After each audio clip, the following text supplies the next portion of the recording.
This video is brought to you by Miniature Market. Thousands of board games, discounted prices, miniaturemarket.com.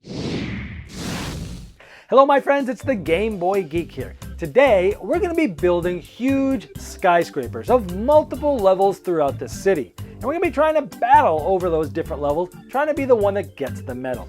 Today, we're taking a look at Rhino Hero Super Battle. This is a sequel to the little kid and family stacking game Rhino Hero, but this is a super battle with bigger and better. So let me show you the game, and I'll see you on the other side.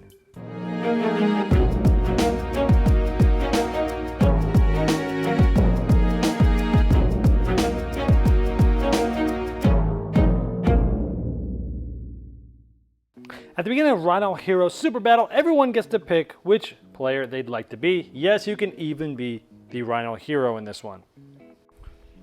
Now each player is going to get 3 of these floor cards secretly in their hand, but there's also going to be 3 face-up and a draw deck. There's going to be 2 types of walls. There's going to be short walls, which are these ones here, and then there's the tall walls, which are the yellow ones.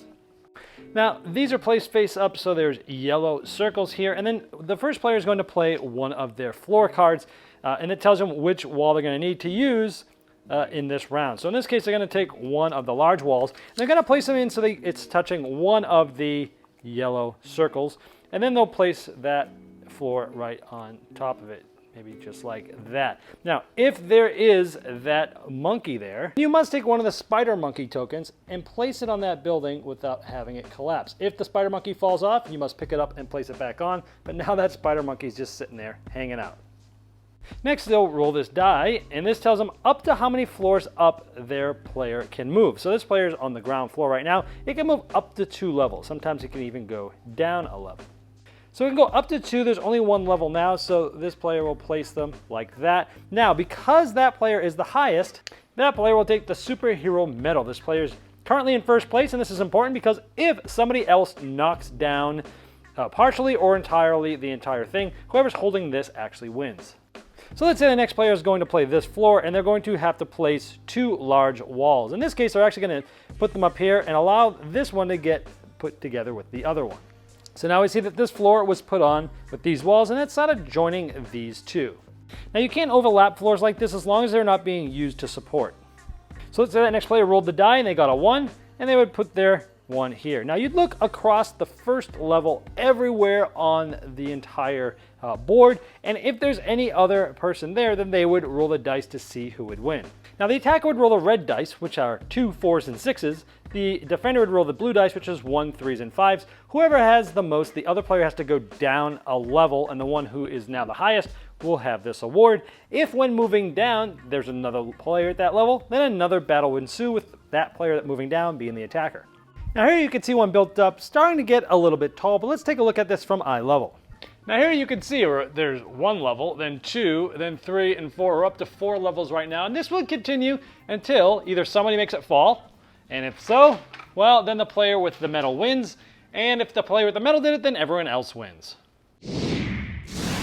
Now I enjoyed the original Rhino Hero. It's just one of those silly stacking games that, hey, if people like Jenga, well, you're gonna love Rhino Hero. Those are the types of places that I take this thing and bring it out in. Now let's talk about how this one differs from the original Rhino Hero. Well, first of all, this game, like the original, but even more so, has great table presence.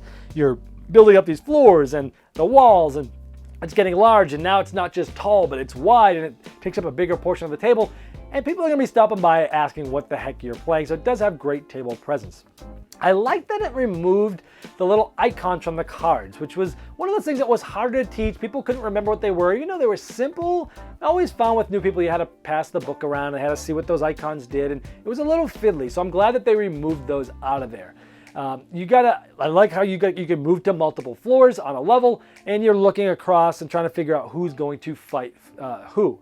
Now I think this is better for kids than the original, again, because I took the icons out, because it's more fun to look at. I think kids are gonna like this one better than the original. I also like the end scoring. In the original game, once someone, ruined the house, everybody else won except that player. Where in this one, you've got to be on the top, you get the medal, and if somebody else ruins it, then you win alone, and I like that a lot more. Of course, if you're the one with the medal and you knock it over, well, then everyone else wins but you, but that makes much more sense. So I think they did a lot to streamline the game, to make it look more interesting, and they did a great job with that. So any cons? Well, Yes, one of the pros was they took away all those different icons, but the con to that is there's actually less strategy than the original, I feel.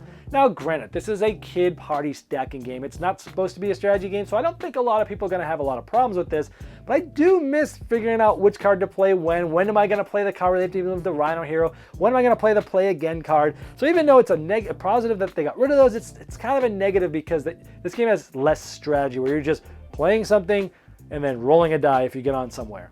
Although I like the tension of building that tall, huge, narrow one better than the bigger one, because yes, the bigger one was more interesting to look at, but for some reason I just had that the tension was greater when that single original one was like huge tower, like way up, and it's going like this. Now this one can waver too, but it's a little bit more steady because it's larger and it's wider. So I like the tension of the original better, and the box is much larger than it needed to be for this one.